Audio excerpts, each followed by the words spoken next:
Hello दोस्तों, नमस्कार। Agree with keywords में आपको स्वागत है। हेलो स्टूडेंट्स, कैसे हो आप लोग सभी। आशा करता हूँ आप लोग सभी अच्छे होंगे और आपकी स्टडी अच्छे से चल रही होगी। आज हम बात करने वाले हैं बीएससी एग्रीकल्चर 5th सेमेस्टर का जो सब्जेक्ट है fruit production technology and plantation crop. इसमें क्या होता है स्टूडेंट, इसमें आपको स्टडी करना होता है, आपको जो फ्रूट क्रॉप्स होते हैं उसका स्टडी करना होता है। जितने भी फल वाले फसलें होती हैं, चाहे वो मैंगो हो, गवावा हो, चाहे सिट्रस हो, जितने भी फ्रूट्स क्रॉप होते हैं उनकी आपको स्टडी करनी होती है। यानी कि सोइंग से लेकर और हार्वेस्टिंग तक आपको क्या करना पड़ता है, उसको पढ़ना पड़ता है। उसके बाद प्लांटेशन क्रॉप होती है, यानी कि रोपण वाली फसलें, जैसे आपका कॉफ़ी है, कोकोनट है, रबर, इसका आपको टी है, इसका आपको स्टडी करना होता है। तो आज हम इसी के लिए आपके लिए इम्पोर्टेंट क्वेश्चन के बारे में डिस्कस करेंगे। यहाँ पर शॉर्ट नोट के बारे में डिस्कस होगा, वेरी शॉर्ट लॉन्ग क्वेश्चन होंगे, लॉन्ग क्वेश्चन के बारे में डिस्कस किया जाएगा कि आप लोगों से किस तरह के क्वेश्चन एक्सेप्टेड हैं, पूछे जा सकते हैं। तो सबसे पहले अगर मैं बात करूँ, ये जो आप शॉर्ट नोट देख रहे होंगे सामने, ये मैंने निकाला है आप लोगों के लिए शॉर्ट नोट। अगर 2 नंबर की बात करें, 2 नंबर के 5 क्वेश्चन आते हैं आपके यहाँ, तो ये टोटल 10 मार्क्स होते हैं। अगर आप इनको गेन करना चाहते हो तो ये आपको इनका नॉलेज आपको होना चाहिए। शॉर्ट नोट में क्या होता है कि आपको 2 लाइन में एक आंसर देना होता है, ठीक है। 5 क्वेश्चन होते हैं, आपको ये कंपल्सरी होते हैं, इसमें कोई भी किसी भी तरह का कोई क्वेश्चन डिस्काउंट नहीं होता है कि आपको 5 में से 3 करने हैं, बट नहीं, आपको ये वेरी शॉर्ट क्वेश्चन होते हैं। इनमें से आपको दो नंबर का एक क्वेश्चन होता है, तो आपको 2 लाइन में या 1 लाइन में इसका आंसर देना होता है। तो सबसे पहले हम शॉर्ट नोट की बात करेंगे, तो ये एक बार मैं डिस्कस कर लेता हूँ आप लोगों के सामने कि ये इस तरह के हैं। नंबर 1 है क्वेश्चन, मैंगो मेल फॉर्मेशन है, गवावा विल्टिंग है, different with the Assam jet, ये तो क्वेश्चन नहीं आ सकता। ये between the arabica and robusta coffee, इसके अंदर ये डिफरेंस आ सकते हैं। ये अरेबिका कॉफ़ी क्या होती है और रोबस्टा कॉफ़ी क्या होती है। अरेबिका कॉफ़ी स्वीट्स होती है और रोबस्टा कॉफ़ी जो होती है बीटा यानी कड़वी होती है। इन दोनों में ये डिफरेंस है। प्रूनिंग की बात करें तो प्रूनिंग ग्रेप्स में ये आपसे पूछा जा सकते हैं। टेनिंग पूछा जा सकता है। यूज ऑफ कोकोनट, कोकोनट का प्रयोग किस कहाँ करते हैं, इससे क्वेश्चन आ सकता है।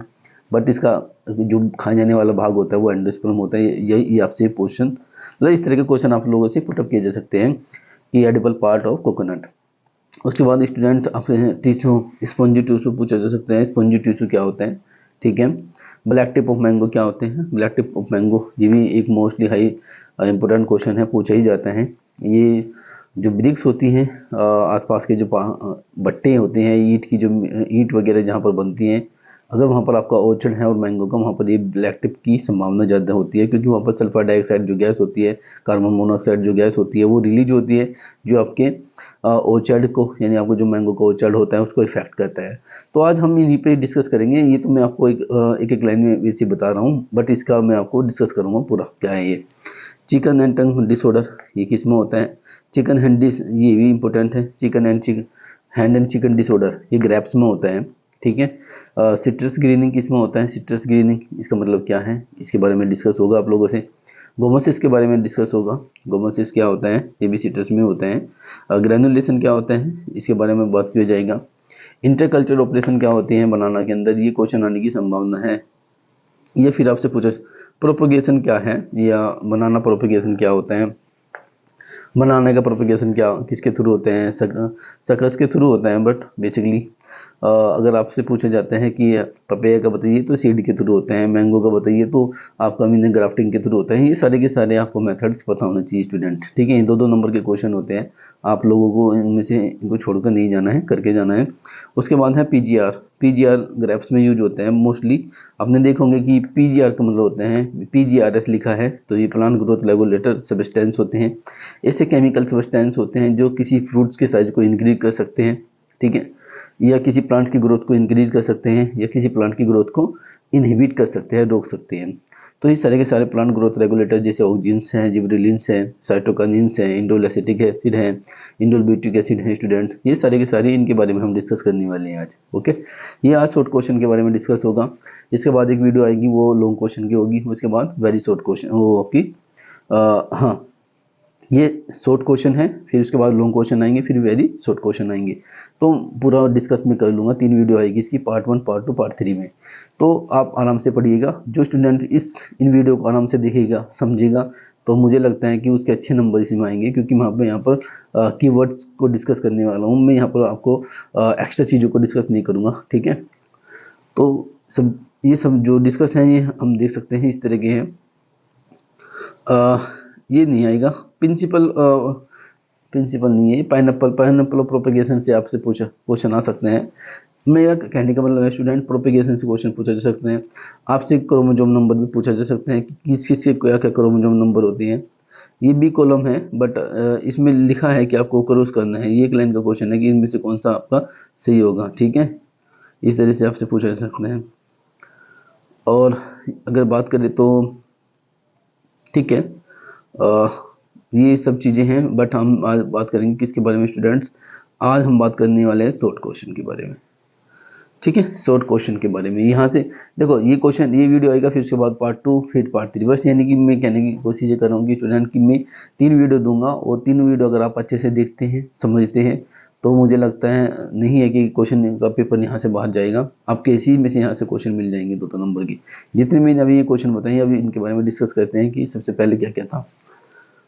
चलो स्टार्ट करते हैं, इनको डिस्कस करते हैं, ठीक है। तो देखिए, सबसे पहले जो क्वेश्चन है वो क्वेश्चन है क्या, mango malformation. Mango malformation क्या होता है, ये किसके द्वारा लगता है, ये एक फंगल डिजीज है स्टूडेंट्स, जो मैंगो में लगता है।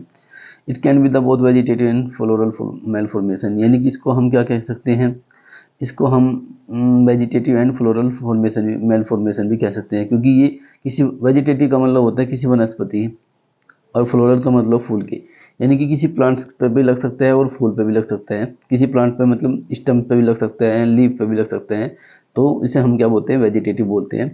और फ्लोरल फॉर्मेशन का मतलब होता है किसी फूल पे भी लग सकते हैं। जैसे मैंगो का जो बहार आती है, जिसको आप यहाँ मंजे के नाम से बिहार में जाना जाते हैं, तो ये सब उसमें भी ये लगने की संभावना है। तो सबसे पहले हम डिस्कस करेंगे स्टूडेंट्स मैंगो मेल फॉर्मेशन, यहाँ से क्वेश्चन आने की संभावना है। यहाँ से क्वेश्चन शॉर्ट नोट भी आ सकता है, short note of mango malformation, या फिर आपसे पूछा जा सकता है कि मैंगो मेल फॉर्मेशन क्या होता है। मैंगो मेल अगर बात करूँ, मैंगो मेल फॉर्मेशन एक फंगस के द्वारा लगने वाली बीमारी है जो मैंगो में लगती है। ये पौधे में या पौधे के किसी भाग, वेजिटेटिव पार्ट जैसे वनस्पति, लीफ, पत्ती पे भी लग सकता है, या किसी फूल, जैसे आपने नाम सुना होगा इसकी, जब बाहर आती है मैंगो में, जो बाहर आती है, या आपके यहाँ जो मंजा आता है, छोटे छोटे फूल जो आते हैं, अगर उसमें भी लगता है तो उसे फ्लोरल मेल फॉर्मेशन के नाम से भी जाना जाता है। अगर ये देखो, in vegetative malformation the apical bud of the shoot from the crown and small leaves with the greatly reduce the internode between the leaves, ठीक है। एपिकल बर्ड्स और इंटरनोड के बीच में ये हो सकता है, ये कहने की कोशिश कर रहे हैं, बट यहाँ पर ये डेफिनेशन यहाँ पर ठीक है। आपसे पूछा जा सकता है मैंगो फॉर्मेशन क्या है, तो फंगल हिंदी में अगर बात करें तो फंगस की एक बीमारी है जो मैंगो में लगती है। दूसरी है, इसको कंट्रोल कैसे कर सकते हैं। और हाँ, इसमें जो अगर ये फ्लोरल में लगती है, फूल में लगती है, तो उसमें किस तरह का इन्फ्लोरेंस हो जाता है, clustered and round and floor, इस तरह का उसमें ये क्या हो जाता है, कलर हो जाता है। ये किस वजह से होता है, इसमें क्या होता है कि जो फ्रूट्स हैं वो सेट नहीं हो पाते, और ठीक है, ये बात है। ज़्यादा आपको घुसने की ज़रूरत नहीं है, बस आपसे ये है कि ये फंगल डिजीज है, मैंगो में लगती है, ठीक है। ये फूल में भी लग सकती है, मैंगो के जो बाहर आती है, जो आपका मंजे वगैरह जो आता है, फ्लोवरिंग जो टाइम होता है, उसमें भी लग सकती है, या फिर किसी प्लांट्स यानी मैंगो के अंदर स्टम्प पे लग सकती है, लीफ पे भी लग सकती है। उसके बाद इसको कंट्रोल कैसे करेंगे स्टूडेंट्स, इसको कंट्रोल कर सकते हैं हम कितना, जितना भी the pruning of the effective part 30 centimetre below and the apply the Bordeaux paste to cut. अब ये कह रहे हैं कि जब आप जहाँ पर ये लगा है, ठीक है, वहाँ पर आपको प्रूनिंग करना है। प्रूनिंग मतलब कट करना है, काटना है 30 सेंटीमीटर उसके नीचे तक, जहाँ भी ये लगा है। मान लो अगर ये यहाँ पर किसी प्लांट्स में यहाँ पर लगा है, तो इसके नीचे का 30 सेंटीमीटर का हिस्सा आपको कट करना है। और उस पर क्या करना है, बोर्डेक्स मिक्सचर का नाम आपने सुना होगा, बोर्डेक्स मिक्सचर पीएम मिल्ड्रेड ने ये दिया था। उन्होंने कहा था कि अगर लाइम और सल्फर और वाटर को मिलाया जाए, यानी कि लाइम होता है और वाटर होता है, और चूना शायद लाइम हो गया, वाटर हो गया, और कॉपर सल्फेट वगैरह होता है, उसके घोल को मिलाकर अगर आप यूज करते हैं तो वो फंगल्स में काम करता है, फंजीसाइड हो जाएगा। या फिर आप स्प्रे कर सकते हैं किसका, निफेथिलिन एसिटिक एसिड का, कब, अक्टूबर के महीने में, ठीक है। उसके बाद आपका डीब्लोसिंग या बड रस्ट स्टेज में भी ये हो सकता है कंट्रोल कर सकते हैं आप।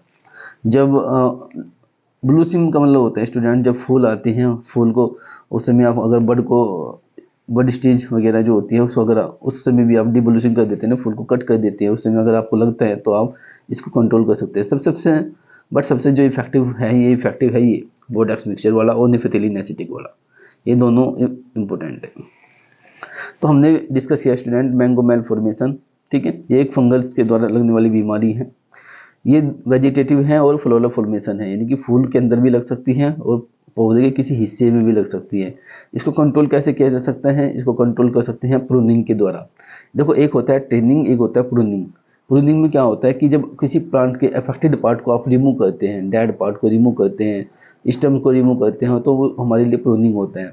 और जब ट्रेनिंग क्या होता है? ट्रेनिंग का मतलब होता है जब किसी प्लांट को हम एक शेप देते हैं, एक आकार देते हैं, तो उसे हम ट्रेनिंग कहते हैं, ठीक है स्टूडेंट। तो आप इस तरह का ये हो सकता है। आशा करता हूँ आप लोगों को ये समझ में आ गया होगा मैंगो मेल फॉर्मेशन। मैंने इसको हिंदी में भी एक्सप्लेन किया है और इंग्लिश में भी, ठीक है। चलो नेक्स्ट क्वेश्चन पे चलते हैं। ये हिंदी में लिखा हुआ है स्टूडेंट, आप इसे हिंदी में पढ़ सकते हैं, ठीक है। ये हिंदी में भी लिखा हुआ है। आप अगर कोई स्टूडेंट हमारा हिंदी का है तो वो हिंदी लैंग्वेज में अगर लिखना चाहते हैं, नोट्स बनाना चाहते हैं, तो वो यहाँ पर नोट्स कर सकते हैं। देखो, मेरा मकसद ये है कि जिस क्वेश्चन को मैं यहाँ पर डिस्कस करूँगा वो उसका प्रूफ आपको दूंगा, और ताकि आप लोग उसको नोट्स बना सकें। अगर किसी ने अभी तक fruit production technology and plantation अगर क्रॉप स्टडी नहीं किया है, तो वो यहाँ से अच्छे से स्टडी कर सकते हैं नोट्स के साथ, ठीक है। तो आप देख सकते हैं कि ये आम का गुच्छा या गुम्मा एक है जो वृक्षों पर आम के वृक्षों पर लगने वाले एक रोग है। प्राइस में एक रोग किसके द्वारा होता है? फ्यूजेरियम सबग्लूटिनियंस नामक फफूंदी होती है, फंगस होती है। मैंने पहले बताया फंगस के द्वारा होती है, बट बहुत सारे लोग ऐसा मानते हैं या बहुत सारे हॉर्टिकल्चरिस्ट ऐसे मानते हैं कि ये फंगस के द्वारा बीमारी नहीं लगती है, ये लगती है किसी कुछ पोषक तत्व की कमी की वजह से हो सकता है, या हार्मोन्स का जो असंतुलन होता है प्लांट्स के अंदर, उस वजह से भी ये बीमारी लगने की संभावना है। इससे क्या होता है कि पत्तियां फूलों में असामान्य वृद्धि दिखती हैं, फल का विकास रुक जाता है। इस रोग के कारण आम के उत्पादन में असाधारण कमी हो जाती है। ऐसा पाया गया है कि आम के भारतीय प्रजातियों में इस रोग से अधिक ग्रसित है, यानी कि भारत के अंदर ये लगने की संभावना ज़्यादा है। भारत के अंदर जो भी वैरायटी यूज की जाती है उसमें ये लगने की संभावना है, ठीक है। मैंने स्टूडेंट दोनों को एक्सप्लेन किया, हिंदी को भी और इंग्लिश को। अगर आपको जो भी सुटेबल आपको लैंग्वेज लगती है आप उसमें स्टडी कर सकते हैं, नो डाउट। उसके बाद आता है विल्ट ऑफ गवावा। विल्ट ऑफ गवावा का मतलब ये होता है कि जो अमरूद सूख जाता है, आपने कभी कभी देखा होगा जो अमरूद होता है वो सूख जाता है, तो उसे हम क्या बोलते हैं? विल्ट ऑफ गवावा बोलते हैं। ये एक किसी का रिसर्च है जिसका नाम है सेंटर ए की मिश्रा, सेंटर इंस्टीट्यूट फॉर सब ट्रॉपिकल हॉर्टिकल्चर। ये पूछा भी जाता है, इसकी फुल फॉर्म आपसे पूछी जाती है CISHL कहाँ पर है, या फिर आपसे पूछ सकते हैं सेंटर इंस्टीट्यूट फॉर सब ट्रॉपिकल हॉर्टिकल्चर कहाँ पर है। ये लखनऊ के अंदर है, ये लखनऊ के अंदर होता है, ठीक है। और centre medicinal and plantation research institute कहाँ पर भी है? वो भी लखनऊ के अंदर है, ठीक है। तो सेंटर इंस्टीट्यूट फॉर सब ट्रॉपिकल हॉर्टिकल्चर कहाँ पर है? लखनऊ के अंदर है। तो देखो यहाँ पर क्वेश्चन है विल्ट ऑफ गवावा, तो ये क्वेश्चन आपसे 2 नंबर का आ सकता है, मैं इसलिए डिस्कस कर रहा हूँ इस क्वेश्चन के बारे में। सिम्टम्स की बात करें तो आपने कभी कभी ऐसा देखा कि अचानक से गवावा जो होता है सूख जाता है, या फिर धीरे धीरे से सूखता है। अगर जल्दी सूख जाते हैं गवावा तो उसको हम क्या कहते हैं? उसको हम बोलते हैं टाइपिकल विल्ट इन गवावा, टिपिकल विल्ट इन गवावा, ठीक है। The affected plants so the leaf yellowing with the slight curling and the terminal branches. यानी कि जो प्लांट्स अफेक्टेड होता है वो क्या होता है? शो करता है किसको बच्चों? पीली पत्तियां दिखने लगती है उस पर, पीली पत्ती आकर कभी आपने देखा होगा गवावा में पीली पत्तियां आ जाती हैं, तो वो दिखाता है कि ये धीरे धीरे प्लांट सूखने वाला है, ठीक है। इसी को ही हम क्या बोलते हैं? इसी को ही हम विल्ट ऑफ गवावा के नाम से जानते हैं, ठीक है। कभी कभी फिर उसके बाद क्या होता है कि जो टर्मिनल ब्रांच होती है वो भी सूखने लगती है, और बाद में क्या हो जाता है? रेडिश कलर की हो जाती है, रेडिश कलर की हो जाती है। आपने देखा होगा रेडिश कलर की मतलब थोड़ी सी उसके अंदर रेडिश कलर आ जाता है, देखा होगा। मेरे ये कॉमन सी चीज़ें है। आपने ये गवावा में देखा जरूर होगा कि जो गवावा है उसमें पहले तो पत्तियां क्या होती है? पहले तो ये प्लांट आपने एकदम सूखा हुआ देखा होगा कि इसमें किसी तरह की पत्तियां नहीं है। फिर अगर आप इसके सिम्टम्स की बात करना चाहते हैं कि ये कैसे शो करता है कि ये इसमें विल्ट होने लगा है, तो स्टूडेंट सबसे पहले हम बात करेंगे कि जो इसमें जो आपका जो लीव्स हैं 2 तरीके से होता है। ये तो ये क्विक विल्ट होता है या फास्ट होता है। क्विक विल्ट का मतलब होता है कि पहले जो पत्तियां होगी स्टूडेंट्स वो पीले कलर की होगी, उसके बाद में वो चेंज हो जाती हैं रेडिश कलर में, ठीक है। ये इसका सिम्टम्स होता है, और बाद में पूरी पत्तियां झड़ जाती है और प्लांट्स बिल्कुल क्या हो जाते हैं? उसमें किसी तरह की पत्तियां नहीं रहती हैं। तो ये विल्ट होता है। विल्ट मतलब सूखना होता है स्टूडेंट, ठीक है। विल्ट ऑफ गवावा का मतलब होता है कि अमरूद का सूखना, आप ऐसे बोल सकते हो। ये सारी चीज़ें हैं, आप इसे अच्छे से पढ़ लेना अगर आपको इसमें, बट जो इसमें इम्पोर्टेंट चीज़ थी मैंने आपको बता दिया, ठीक है। पैथोजन की बात करें वो कौन सा पैथोजन है, तो आप पैथोजन की बात करें तो लिख सकते हैं पिस्टिडिली होती हैं, पिसिडिली होते हैं, फ्यूजेरियम, फ्यूजेरियम, ऑक्सीस्पर्म।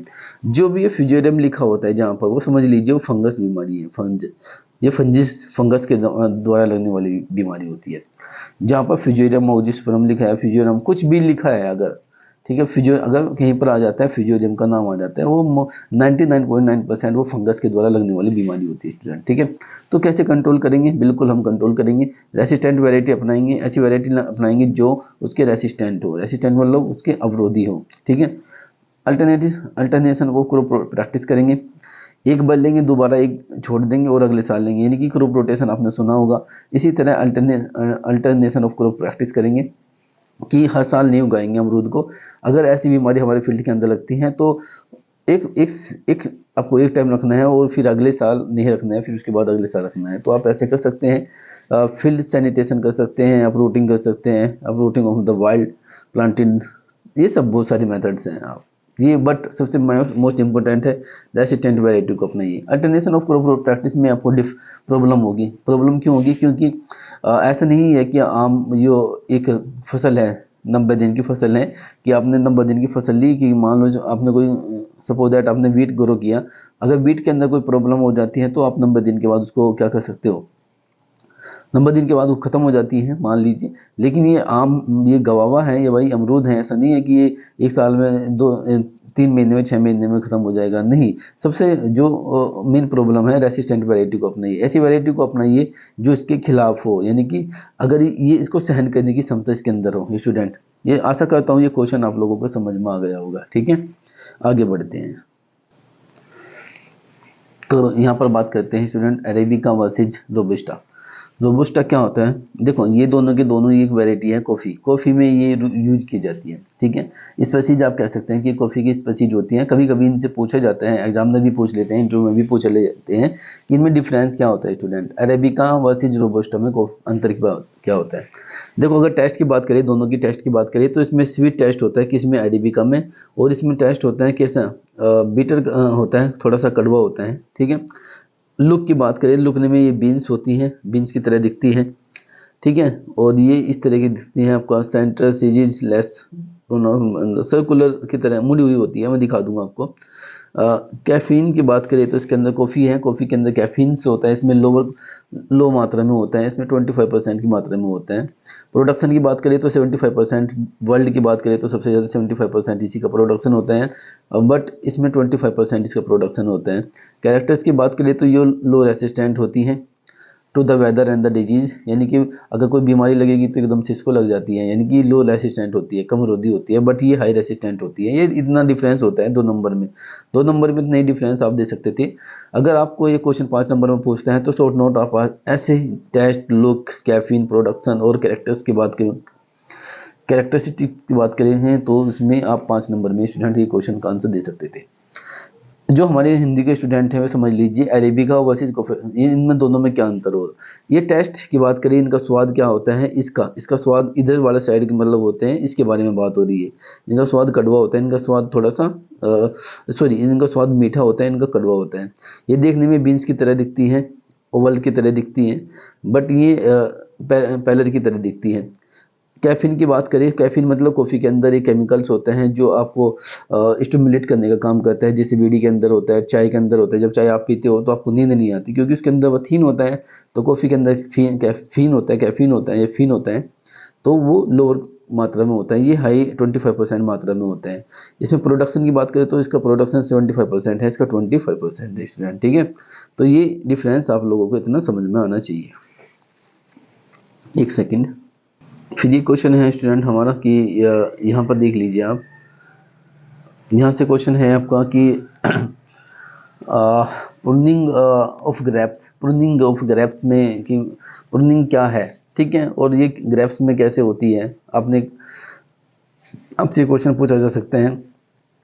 प्रूनिंग के कुछ बहुत सारे प्रकार होते हैं, जैसे का सेंट्रल लीडर सिस्टम होता है साहब, ठीक है, ओपन सेंटर सिस्टम होता है, बट उसके बारे में हम यहाँ पर बात नहीं करनी चाहेंगे।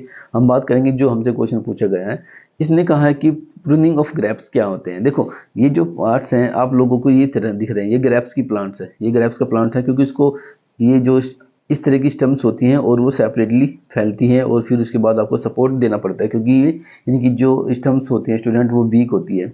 अगर आप इसको सपोर्ट नहीं देंगे, स्टैकिंग नहीं करेंगे तो फिर ये क्या होता है कि गिर जाता है और आपका जो ग्रैप्स की क्वालिटी है वो ख़राब हो जाती है, पुअर हो जाती है। तो आप अगर इसको देखेंगे और इसमें दोनों में अंतर देखेंगे, इसमें और इसमें दोनों में अंतर की अगर मैं बात करूँ तो इसमें प्रूनिंग की गई है, ये विदाउट प्रूनिंग, ये बिफोर प्रूनिंग है, बिफोर प्रूनिंग ये है और ये आफ्टर प्रूनिंग है। यानी कि ये कटाई आपका सदाई के बाद, देखो ये कटाई के बाद है। हिंदी में बात करें तो बाद में बात करूँगा हिंदी में। जो प्रूनिंग ये बिफोर द प्रूनिंग है, प्रूनिंग नहीं की गई है उस समय दिखा रहे हैं, जब प्रूनिंग कर दी गई है तब ये इसका स्ट्रक्चर है स्टूडेंट्स। इसमें क्या होता है, ये बहुत ज़्यादा इसमें यूज किया जाता है प्रूनिंग, क्योंकि इसकी स्पेनिंग में किया जाता है, स्पेनिंग सीजन में। क्यों? फरवरी मार्च के अंदर। देखो ये जो है ना, इसमें इसलिए किया जाता है क्योंकि स्टम जो होती है, इसकी जो ब्रांच होती है या स्टम्स जो होती हैं, शाखाएं जो होती हैं, वो फैलती है। उसको फैलने से कम करने के लिए आपको उसमें प्रूनिंग करना पड़ता है। प्रूनिंग करने से क्या होता है कि ग्रेप्स में जो क्वालिटी है, जो फ्रूट्स क्वालिटी है वो बढ़ जाती है, फ्रूट प्रोडक्शन क्वालिटी बढ़ जाती है, ठीक है, उनका साइज भी बढ़ जाता है। मतलब साइज तो खैर अब आजकल आप प्लांट ग्रोथ रेगुलेटर्स हार्मोन के द्वारा करने लगे हैं साइज को इंक्रीज, बट उसके हार्मोन्स का जो डिसबैलेंस है स्टूडेंट, CN रेशियो, कार्बोहाइड्रेट और नाइट्रोजन का जो रेशियो होता है फ्रूट्स के अंदर, वो बिगड़ना, अगर वो भी बिगड़ जाता है तो प्रूनिंग करना बहुत ज़रूरी होता है उसको बैलेंस करने के लिए। तो ये आप देख सकते हैं प्रूनिंग तो आप अर्ली कर सकते हैं या विंटर सीजन में। तो ये सब चीज़ें आप इसमें दोनों में अंतर देखिए। यहाँ पर देखिए मैं बात ये यहाँ की कर रहा हूँ, ये प्रूनिंग है और ये आफ्टर प्रूनिंग है। यानी कि प्रूनिंग का मतलब होता है कि जब हम किसी एक्स्ट्रा या एक्सेस पार्ट को रिमूव कर देते हैं किसी प्लांट से, तो वो क्या कहलाता है स्टूडेंट? प्रूनिंग कहलाता है। ओके, इतना समझ में आ गया? चलो आगे चल। एक ही क्वेश्चन है स्टूडेंट आ सकता है, बट मुझे नहीं लगता इसकी संभावना कम है, क्योंकि ये चौधरी चरण सिंह यूनिवर्सिटी में तो पूछा कभी जाता ही था, बट अब MSU यूनिवर्सिटी है, हो सकता है ये आप लोगों से पूछ ले कि जो टी में होता है, टी जो होता है उसमें ट्रेनिंग एंड प्रूनिंग क्या होता है। देखो मैंने आपको पहले ही बताया स्टूडेंट्स, अगर आप किसी प्लांट को एक शेप देते हो, आकार देते हो, तो वो हमारे लिए क्या होते हैं? ट्रेनिंग होता है। अगर हम किसी प्लांट्स के किसी एक्सेस पार्ट को रिमूव कर देते हो तो हमारे लिए वो क्या हो जाता है? प्रूनिंग हो जाते हैं। तो इसमें आप देखेंगे, अगर यहाँ पर देखेंगे, अगर आपने ये देखा है तो ये अगर आप इसको एक शेप दिया गया है तो हमारे लिए ये होता है ट्रेनिंग, और हमने ये था और इसको ऐसे बना दिया तो ये हमारे लिए प्रूनिंग हो गया। अगर हमें किसी प्लांट के एक्सेस पार्ट को रिमूव करना है तो उसको हम प्रूनिंग बोलते हैं, चाहे वो टी में हो, कॉफ़ी में हो, कुछ में ही, किसी भी प्लांट्स में हो स्टूडेंट्स, ठीक है। एक्सेस पार्ट को हम रिमूव करेंगे तो वो हमारे लिए प्रूनिंग होता है। अगर किसी प्लांट के सॉरी एक सेकेंड, तो अगर एक्सेस पार्ट को रिमूव करेंगे तो प्रूनिंग होता है। शेप दे देंगे, आप देख सकते हैं इनमें दोनों में डिफरेंस क्या है, इसमें और इसमें डिफरेंस बताइए। क्या इसमें एक शेप दिया हुआ है? बिल्कुल, तो ये हमारे लिए ट्रेनिंग हो जाए। इसमें शेप दिया गया, नहीं दिया गया, एक्सेस पार्ट को रिमूव किया गया, बिल्कुल किया गया, तो हमारे लिए प्रूनिंग होता है। ये रिवोजिनेट करने के लिए होता है। रिवोजिनेट का मतलब होता है कि प्लांट्स के अंदर दोबारा से फल आए, वो दोबारा से जवान हो, दोबारा से वो उसके अंदर विगर कैपेसिटी बढ़े, दोबारा से वो फ्रूट प्रोडक्शन दे, इसको ही हम बोलते हैं। ठीक है स्टूडेंट, तो यहाँ से भी एक क्वेश्चन आ सकता है कि एक क्वेश्चन यहाँ पर लिखा हुआ है, बट इसका आंसर यहाँ पर एक्सप्लेनेशन है, बट मैं ये क्या क्वेश्चन है इसके बारे में आपको डिस्कस करता हूँ। तो देखो ये क्वेश्चन क्या है, ये क्वेश्चन है कि एडिबल पार्ट ऑफ कोकोनट, ठीक है। यहाँ से क्वेश्चन आपसे पूछा जा सकता है कि भाई नारियल का कौन सा भाग खाया जाता है, नारियल का कौन सा भाग खाया जाता है, ये भी आपसे क्वेश्चन आ सकता है, ठीक है। आप लोग आंसर दे सकते हैं सीड और एंडोस्पर्म। अगर ऑप्शन में है सीड तो तब भी ठीक है, अगर ऑप्शन में सीड नहीं है, एंडोस्पर्म है, तो आप एंडोस्पर्म द राइट आंसर लगाओगे। क्यों लगाओगे? क्योंकि जो वाइट एंडोस्पर्म होता है उसे ही हम कोकोनट मीट के नाम से जानते हैं, और this is the edible part of the coconut. लिखा है भाई, देखो, the white endosperm also known as coconut meat के नाम से भी जाना जाता है उसको, और the edible part of coconut वही खाए जाने वाला भाग होता है। तो यहाँ से क्वेश्चन इस तरह से आपसे पूछा जा सकता है। यूज ऑफ कोकोनट के की बात करें तो इसका प्रयोग हम हमने एक नाम सुना होगा, कोकोपीट। कोकोपीट में कहते हैं। कोकोपीट क्या होता है स्टूडेंट? कोकोपीट की अगर बात करें तो जैसे अपने अगर आपको सीड को हाईली जर्मिनेट करना है, मान लीजिए अगर आप कोई सीड ले आए, आप ग्रेप का सीड ले आए, आप किसी का भी सीड ले आए और आपको फ्रूट सीड ले आए मान लीजिए, या फ्लावर सीड ले और आपको उसको हाईली जर्मिनेट करना है, तो उसको सबसे पहले किसी का प्रयोग करेंगे, जितने भी नर्सरी डेवलपर होते हैं, ये नर्सरी को विकसित करने वाले जो लोग होते हैं, वे क्या काम करते हैं, कोकोपीट की भूसी आती है, कोकोपीट जिसे कोकोपीट बोलते हैं। कोकोपीट मतलब कोकोनट से बनाया जाने वाला एक ऑर्गेनिक मटेरियल यानी ऑर्गेनिक मैन्योर, जिसका आपने एक कोकोनट देखा होगा। कोकोनट की का जो रस जो फाइबर्स होता है, यानी कि जो आपने कोकोनट तो खा लिया अंदर से, तो उस एंडोस्पर्म तो आपने खा लिया, उसके बाहर का जो हिस्सा होता है उसको क्या किया जाता है, निकाला जाता है, उसको डिकम्पोज किया जाता है, सड़ाया गलाया जाता है, उसके बाद उसको कोकोपीट के मैन्योर बनाया जाता है।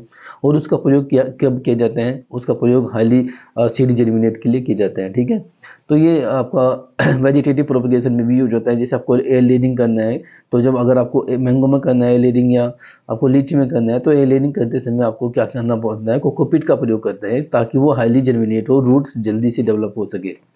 तो हो सकता इसको हम ऐसे भी यूज कर सकते हैं, लेकिन उसने पूछा है अगर आपसे ये यूज पूछ सकते हैं तो आप यूज भी लिख सकते हैं स्टूडेंट इसका। ठीक है, और वो तो मैंने आंसर आपको बता दिया कि खाए जाने वाला भाग एंडोस्पर्म होता है। चलो नेक्स्ट चलते हैं आगे। एक क्वेश्चन ये है आप लोगों से, ये भी आता है क्वेश्चन कि भाई ये बताइए स्पंजी टिश्यू क्या होता है, या स्पंजी टिश्यू ऑफ मैंगो क्या होता है। तो स्पंजी टिश्यू की अगर बात करें तो सबसे पहले किसने देखा था, सबसे पहले इसको चीमा ने देखा था। चीमा समझते हो, एक नाम है इनका जिन्होंने इसको ऑब्जर्व किया था, चीमा एंड धनी 1934। इसके द्वारा लगता है हीट कन्वेक्शन के द्वारा लगता है sir, due to heat convection. ठीक है, इसके लिए ससेप्टेबल वैरायटी है अल्फांसो। अल्फांसो में सबसे ज़्यादा ये देखने को मिलता है। इसको रोकने वाली जो वैरायटी है ये है आपकी रत्ना। ठीक है, रत्ना अल्फांसो देख लीजिएगा, यहाँ पर रखता हूँ इसको, यहाँ पर है ये रेसिस्टेंट वैरायटी है स्टूडेंट, और ये ससेप्टेबल वैरायटी है। इन दोनों में क्या अंतर है, ये जो वैरायटी है इसमें ये बीमारी ज़्यादा लगती है, ये इसलिए इसको क्या कहा जाता है, ससेप्टेबल है ये इसके लिए उपयोग। अगर ये आप अल्फांसो को लगाओगे तो स्पॉन्जी टिश्यू की संभावना लगने की ज़्यादा होती है, अगर आप रत्ना वैरायटी लगाओगे तो वहाँ पर स्पॉन्जी टिश्यू लगने की संभावना कम होती है। यानी कि ये इसकी रेसिस्टेंट है और ये इसके अनुकूल है। ठीक है, ध्यान रखना।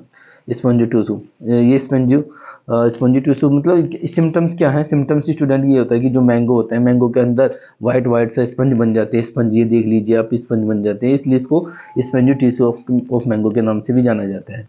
ठीक है, तो यहाँ से क्वेश्चन 2 नंबर से आपसे पूछा जा सकता है तो इसका आंसर आप आराम से दीजिएगा। चलो नेक्स्ट चलते हैं। एक ही क्वेश्चन आप लोगों से पूछा जा सकता है स्टूडेंट यहाँ से भी कि भाई ब्लैक टिप, 1 सेकेंड, हाँ ब्लैक टिप। भाई ब्लैक टिप किसके द्वारा लगता है, तो ब्लैक टिप ऑफ मैंगो है ये। सबसे पहले कब देखा गया था, 1909 में देखा गया था, फर्स्ट ऑब्जर्व्ड बाय वुडहाउस। ठीक है, आप लोगों ने इस तरह के मैंगो जरूर देखे होंगे, इस तरह के ग्रेप्स, सॉरी ग्रेप्स नहीं कह रहा हूँ, माफ़ कीजिएगा, मैंगो आपने इस तरह के देखे होंगे। तो ये टिप होते हैं, टिप मतलब धब्बे, और ये किस तरह के धब्बे हैं, ब्लैक धब्बे हैं, तो इसलिए उनको क्या बोला जाता है, ब्लैक टिप ऑफ मैंगो बोले जाते हैं। यानी कि आम के अंदर जो काला टिक रोग, कुछ टिक्का रोग बोलते हैं, कुछ लोग धब्बा रोग बोलते हैं, तो इस नाम से इसको जाना जाता है। तो ब्लैक टिप ऑफ मैंगो की बात करिए तो ये किसके द्वारा होता है, सल्फर डाइऑक्साइड, कार्बन मोनोऑक्साइड और एसिटिलीन गैस के द्वारा रिलीज होता है। कहाँ से निकलता है, जो ब्रिक्स होती हैं, जो भट्टे होते हैं, जहाँ पर ईंट के जो भट्टे होते हैं उससे निकलने वाला जो गैसेस होते हैं, एसिटिलीन गैसेस होते हैं, और वहाँ पर उसमें से सल्फर डाइऑक्साइड और कार्बन डाइऑक्साइड गैस निकलती है। और आपका जो ऑर्चर्ड है, बाग का जो ऑर्चर्ड है, मैंगो का जो ऑर्चर्ड है, मैंगो जहाँ पर ग्लो हो रही है उसके आसपास जो एरिया है, तो वहाँ पर ये गैसें जाती हैं और वहाँ पर जाके इस तरह के इफेक्ट डालती हैं।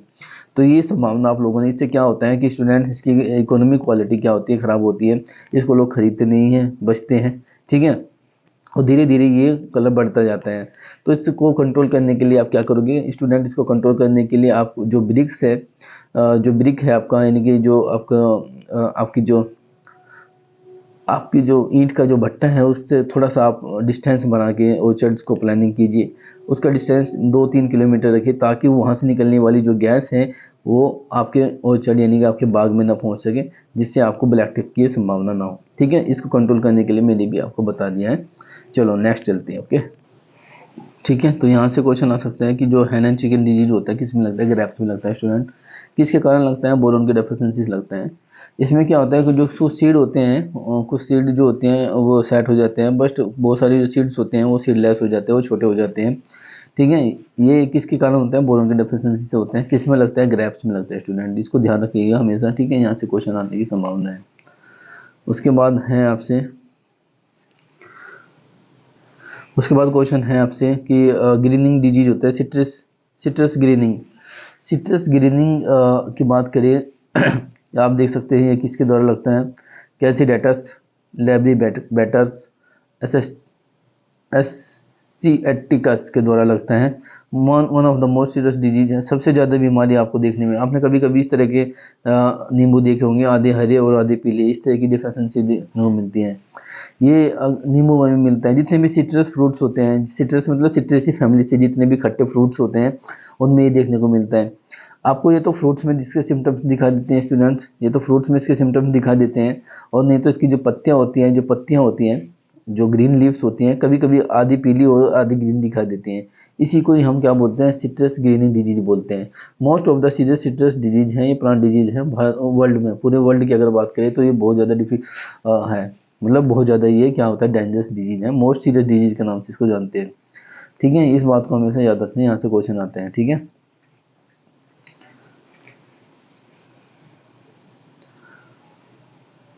उसके बाद नेक्स्ट चलते हैं।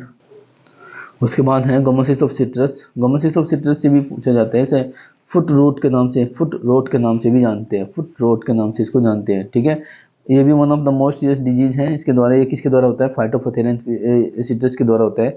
फाइटोपथेरिया का नाम आपने सुना ही होगा, फाइटोपथेरियन सिट्रस के द्वारा होता है। ठीक है, इसमें क्या होता है? इसमें student infection can be occur the ground level to on the trunk, यानी कि यहाँ भूमि से लेकर और जहाँ पर इसका जो ट्रंक होता है, ट्रंक समझ तो कोई पेड़ होते हैं, मान लीजिए ये कोई पेड़ है, और उस पेड़ के में जो वो चारों तरफ जो ये जो पोर्शन होता है, अगर मैं बात करूँ, अगर मैं कोई पेड़ बनाता हूँ, इस तरह का जो पेड़ होता है, इस तरह का ये वाला जो पोर्शन होता है जहाँ से ये जुड़ा होता है, ये होता है क्राउन। इसको क्या बोलते हैं स्टूडेंट? क्राउन बोलते हैं। और ये स्टेम्स के ऊपर का जो हिस्सा होता है जहाँ से ये होता है, इसे बोलते हैं आपका ट्रंक। ट्रंक, ठीक है, यहाँ पर ये यानी भूमि से लेकर, यानी कि किसी ये आपका ये किस में होता है? ये भी सिट्रस में होता है। और ये इसमें क्या देखो, ये तो आपने इस तरह के देखे होंगे, इस तरह से, या फिर आपने इस तरह से बीमारी, या इस तरह से। तो ये गोमोसिस है, ये गोमोसिस है, one of the most disease है।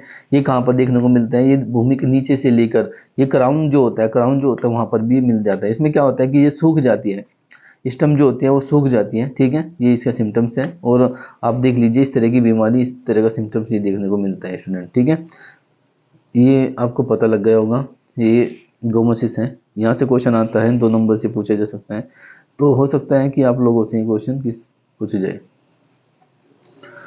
आप अगर कंट्रोल करना चाहते हैं तो बिल्कुल बोरोन की डेफिशिएंसी से आप इसको कंट्रोल, ग्रेनुलेशन सॉरी, एक होता है ग्रेनुलेशन। ग्रेनुलेशन जो होता है बोरोन की डेफिशिएंसी से होता है ग्रेनुलेशन, ये भी सिट्रस में होता है। देख लीजिए इस तरह का होता है ग्रेनुलेशन, ये देख लीजिए आप, ये आप देखिए granulation. Juice sac become the hard and dry, assume a grey color and the become the enlarged। क्या रहा है कि जो जूस सैक होता है, जो जूस सैक का मतलब होता है कि जिसमें रस होता है, वो क्या हो जाते हैं? हरे हो मतलब कठोर हो जाते हैं और सूख जाते हैं। एज्यूम करिए उसमें ग्रे कलर का हो जाता है, ग्रे कलर का उसके अंदर होल हो जाता है, और बाद में वो इनलार्ज होता है, भले मतलब फैलने लगता है, ये इसका है। ठीक है, इस तरह से है। आप avoid the excess in irrigation and reduce the amount of the frequency. क्या रहा है कि पानी की मात्रा ज़्यादा मत डालिए, उस वजह से ये उसको अवॉइड कीजिए, पानी की मात्रा कम। कॉमन है ये मौसम्बी में, जाफा में और माल्टा में ये कॉमन है। बट यहाँ से पूछा जाता है ग्रेनुलेशन। ग्रेनुलेशन किस में होता है स्टूडेंट? ग्रेनुलेशन ये सिट्रस में होता है, एक बात समझिए। और ये जो जूसी सैक होती है, जूसी सैक का मतलब होता है जिसके अंदर जूस होता है। आपने नींबू देखा होगा, नींबू में जब आप इसको देखेंगे तो ये जो सैक है, इनको सैक बोलते हैं, जूसी सैक, जूस सैक, जिसमें ये जूस इकट्ठा होता है।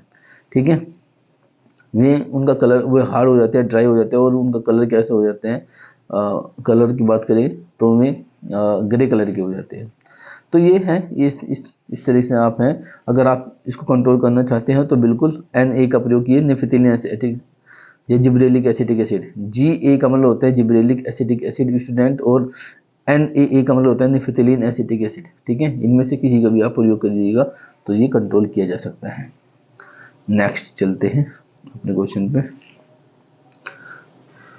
ये की क्वेश्चन है, पूछा जा सकता है plant propagation of banana. Plant propagation banana की बात करें तो देखो इसका प्रोपिगेशन सोवर्ड सकस के थ्रू होता है। सकस क्या होते हैं? सकस की बात करिए, हमने बनाना देखा होगा, बनाने का जो प्लांट्स होता है उसके पास से ये सकस निकलते रहते हैं इस तरह के। ये जब एक टाइम ये अपने लाइफ में से एक टाइम फ्रूट प्रोड्यूस करता है, उसके बाद ये खत्म हो जाते हैं, लेकिन उसके बाद कौन फ्रूट्स प्रोड्यूस करता है? ये सकस करता है, यहाँ से निकलने वाले। ये देखिए ये सकस है, इसके थ्रू बनता है फिर आपका दोबारा बनाना।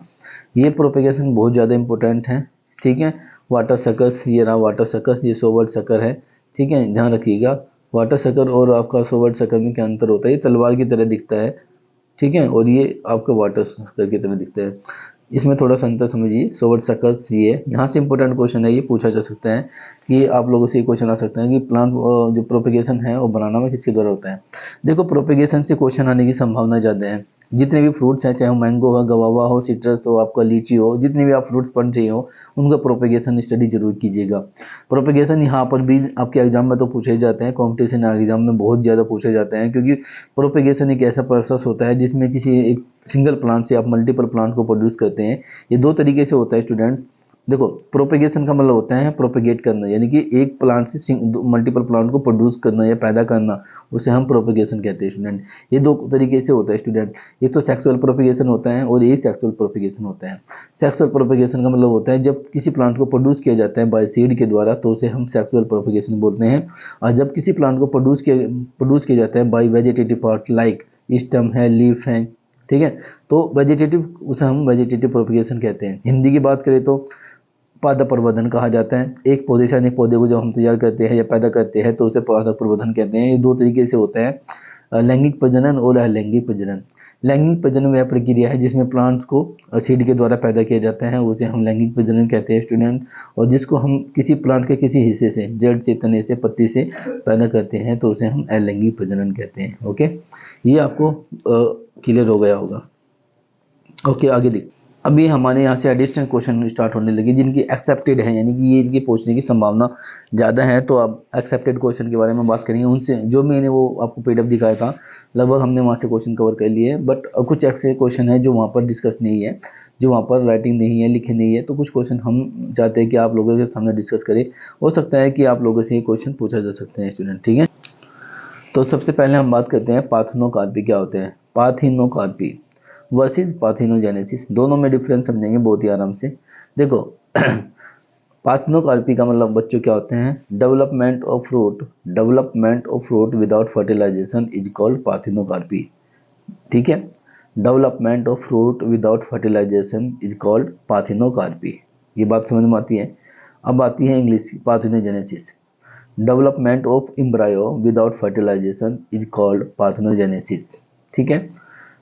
डेवलपमेंट ऑफ एम्ब्रायो, एम्ब्रायो मतलब भ्रूण, development of embryo without fertilisation is called parthenogenesis. एक और डिस्कस कर लेते हैं, apomixis. Development of seed without fertilisation is called apomixis. तीनों एक एक ही से आप समझ सकते हैं। अब आते हैं हिंदी में बात। पार्थेनोकार्पी का मतलब होता है कि अनिषेक फल, यानी कि जब बिना निषेचन के फल बन जाता है उसे हम क्या बोलते हैं? पार्थेनोकार्पी बोलते हैं। पार्थेनोजेनेसिस क्या होता है? जब कोई फल बिना, जब कोई भ्रूण, एम्ब्रायो, जब कोई भ्रूण बिना निषेचन के बन जाता है तो उसे पार्थेनोजेनेसिस बोलते हैं। एपोमिक्सिस क्या होता है? जब कोई सीड, जब कोई बीज बिना निषेचन के बन जाता है तो उसे एपोमिक्सिस कहते हैं। मुझे कोई डाउट नहीं होना चाहिए, तीनों में अंतर समझ लीजिएगा। पार्थेनोकार्पी, पार्थेनोजेनेसिस और एपोमिक्सिस, मैंने तीनों में डिफरेंस आपको बता दिया है। एक बार रिपीट कर देता हूँ, इंपॉर्टेंट क्वेश्चन है इसलिए रिपीट कर देता हूँ। Parthenocarpy, development of fruit, development of fruit without fertilisation is called parthenocarpy. Parthenogenesis का मतलब होता है development of embryo without fertilisation is called parthenogenesis. Development of seed without fertilisation is called apomixis. ये तो हो गया तीनों को इंग्लिश में। अब हिंदी की बात करें, पार्थेनोकार्पी, जब कोई फल बिना निषेचन के बन जाता है तो उसे पार्थेनोकार्पी कहते हैं। जब कोई सीड, जब कोई भ्रूण बिना निषेचन के बन जाता है तो उसे पार्थेनोजेनेसिस बोलते हैं। जब कोई सीड बिना निषेचन के बन जाता है तो उसे एपोमिक्सिस बोलते हैं। ये सब डाउट आपको क्लियर होने चाहिए। अब यहाँ पर देखते हैं क्या क्या इन्होंने डिफरेंस दिया हुआ है। यहाँ पर देखिए, development of fruit without proper fertilization, वही है pair of fertilizers. Pair of fertilization का मतलब यही होता है स्टूडेंट कि इसमें जब मेल और फीमेल्स ऐड एक पेयर बनाएंगे तभी तो फर्टिलाइजेशन होगा। तो बात तो हम भी सही कह रहे थे, ये भी सही कह रहे हैं। तो development of fruit without fertilisation भी सही है। Development of new organism, new organism का मतलब होता है कि एम्ब्रायो बनना, भ्रूण का निर्माण होना, तो उसी तो ऑर्गेनिज्म बोलेंगे। तो ये सीडलेस फ्रूट आर प्रोड्यूस, ये हमेशा सीडलेस होते हैं, इनके अंदर बीज नहीं पाया जाता है। पार्थेनोकार्पी में जो जितने भी फ्रूट्स होते हैं वे सीडलेस होते हैं, और इनमें जो होते हैं हमेशा organism produce and the females clone and the can not be reproduce sexually. यानी कि इनमें क्या होता है, इनमें फीमेल्स जो क्लोन होते हैं वे प्रोड्यूस होते हैं। Offspring are not produce, इसमें ऑफ स्पेरिंग नहीं होते हैं, इसमें हैप्लॉइड ऑफ स्पेरिंग प्रोड्यूस होते हैं। आप कह सकते हैं ज़्यादा नहीं जाना, ये कभी कभी होता है, बट ये इन टेरिबल्स एनिमल्स एंड लोअर प्लांट्स के अंतर्गत होता है। एग्जाम्पल की बात करें तो ये बनाना है, वाटरमेलन है, और इधर आपका जो इंसेक्ट हैं सिट्रस वगैरह जो होते हैं उसमें आप कह सकते हो। ठीक है, ये सब इसमें डिफरेंस है। मुझे लगता है कि आप लोगों को यहाँ तक समझ में आ गई होगी चीज़ें। अगर फिर भी स्टूडेंट किसी को डाउट है तो वो हमें क्या कर सकते हैं, कमेंट बॉक्स में कमेंट कर सकते हैं, ये हमारा एक नंबर है, आप उनसे कॉन्टैक्ट कर सकते हैं, कोई दिक्कत नहीं है। दूसरे है कि अगर आपको हमारा कंटेंट अच्छा लगता है, हमारा वीडियो आपको पसंद आ रहा है स्टूडेंट्स, तो आप हमारी वीडियो को लाइक कीजिएगा, शेयर कीजिएगा, चैनल को सब्सक्राइब कीजिएगा। आप लोगों के लिए वीडियो बना रहे हैं मेहनत से थोड़ा। ठीक है, तो हमारे स्टूडेंट्स हैं, उनका एग्ज़ाम चल रहे हैं, तो इसलिए हम चाहते हैं कि हमारे स्टूडेंट्स के अच्छे से अच्छे नंबर आए। ठीक है, तो इस वजह से हम थोड़ा सा एफर्ट कर रहे हैं आप लोगों के लिए। तो आप लोग भी सपोर्ट कीजिए, आप लोगों का भी हक बनता है कि सपोर्ट कीजिए। आप लोग पूरा वीडियो देखिएगा, और अगर वीडियो को अच्छा लगा है, आपका वीडियो समझ में आता है तो लाइक कीजिएगा, और चैनल को सब्सक्राइब करना ना भूलिए। ठीक है, इस बात को अपना थोड़ा सा ध्यान रखें। कुछ और हैं, अगर आप इनमें उसमें डिफरेंस नहीं समझे तो आप यहाँ पर देख सकते हैं। ये भी कुछ प्रकार हैं पार्थेनोकार्पी के। जेनेटिक पार्थेनोकार्पी हो सकती है, एनवायरमेंट पार्थेनोकार्पी हो सकती है, केमिकल पार्थेनोकार्पी हो सकती है। आप किसी केमिकल का प्रयोग करके पार्थेनोकार्पी बन सकते हैं, ऐसी बात नहीं है। एनवायरमेंटल कुछ इन्वायरमेंटल कंडीशन होती है जिन वजह से ये आपके प्लांट्स पार्थेनोकार्पी उनका प्लांट्स में ये सब टाइप्स हैं। आप इसको थोड़ा सा डिस्कस करना चाहें डिस्कस कर सकते हैं, आपके सामने सब कुछ लिखा हुआ है बिल्कुल अच्छे से। ठीक है, चलो आगे बात। आपसे ये क्वेश्चन आ सकता है स्टूडेंट्स कि अनफ्रूटफुलनेस क्या होता है। अनफ्रूटफुलनेस की बात करें तो अनफ्रूटफुलनेस क्या होता है, फ्रूटफुलनेस की बोल सकते हैं या अनफ्रूटफुलनेस। देखो, अनफ्रूटफुलनेस कंडीशन या फ्रूटफुलनेस एक ऐसी स्टेट, एक ऐसी कंडीशन होती है जहाँ पर जो प्लांट होता है not only capable for flowering and bearing of fruits. ऐसी कंडीशन जहाँ पर प्लांट क्या नहीं देता है स्टूडेंट्स, वो कैपेबल नहीं होता है किसके लिए, फ्लावरिंग के लिए और फ्रूट देने के लिए। यानी कि वो ना तो फूल देगा ना फल देगा, उसको ही हम क्या बोलते हैं, उस कंडीशन को ही अनफ्रूटफुलनेस कंडीशन बोलते हैं। प्लांट्स के अंदर ऐसी प्रॉब्लम आती है, plant is not only capable for flowering and bearing of fruits, यानी कि ना तो फूल देने, फूल मतलब फ्लावरिंग, और फ्रूट्स मतलब फ्रूट्स फल, और बीनिंग का मतलब होता है देने, यानी कि जो वो कैपेबल ही नहीं है, not capable for flowering and the binning of fruits. ऐसी कंडीशन जब कोई प्लांट्स यानी कि फ्रूट्स देने के लिए असमर्थ होता है, उस कंडीशन को हम क्या बोलते हैं, अनफ्रूटफुलनेस कंडीशन बोलते हैं। अनफ्रूटफुलनेस कंडीशन दो तरीके से होती है, एक इंटरनल कोजेज के द्वारा होती है, एक एक्सटर्नल कोजेज के द्वारा होते हैं। मान लीजिए इंटरनल कोजेज की बात करें, मान लो कोई प्लांट्स हैं, अगर उस प्लांट्स के अंदर कोई प्रॉब्लम है, अंदर की बात करें तो स्टेलिटी है, हो सकता है कि उसके अंदर बंध्यता है। स्टेलिटी भी कई प्रकार की होती है, कंप्लीट स्टेलिटी होती है, इनकम्प्लीट स्टेलिटी होती है। कंप्लीट स्टेलिटी की बात करें तो वहाँ पर मेल और फीमेल्स जो फ्लावर्स होते हैं, प्लांट्स के अंदर जो मेल और फ्लावर्स होते हैं, उनके अंदर मेल या फीमेल दोनों क्या होते हैं, एब्सेंट होते हैं, उसे कंप्लीट स्टेलिटी के नाम से जाने जाते हैं। और आपका जो इनकम्प्लीट स्टेलिटी की बात करें तो वहाँ पर या तो मेल या फीमेल दोनों में से एक जो होगा प्रेजेंट होगा, एक एब्सेंट होगा, तो उसे भी हम इनकम्प्लीट स्टेलिटी के नाम से जानते हैं। यानी कि स्टेलिटी का मतलब होता है बंध्यता, यानी कि बंध्यता का मतलब होता है कि वहाँ पर क्या होगा, मेल और फीमेल में से एक गायब होगा, वहाँ पर फर्टिलाइजेशन प्रोसेस नहीं होगी। और जब फर्टिलाइजेशन प्रोसेस नहीं होगी तो क्या वहाँ पर फ्लावरिंग प्रोड्यूस होगी, नहीं होगी, फ्रूट्स बनेंगे, नहीं बनेंगे। तो उस कंडीशन को हम क्या बोलते हैं, अनफ्रूटफुलनेस की कंडीशन बोलते हैं। तो ये सारी के सारी इंटरनल प्रॉब्लम है।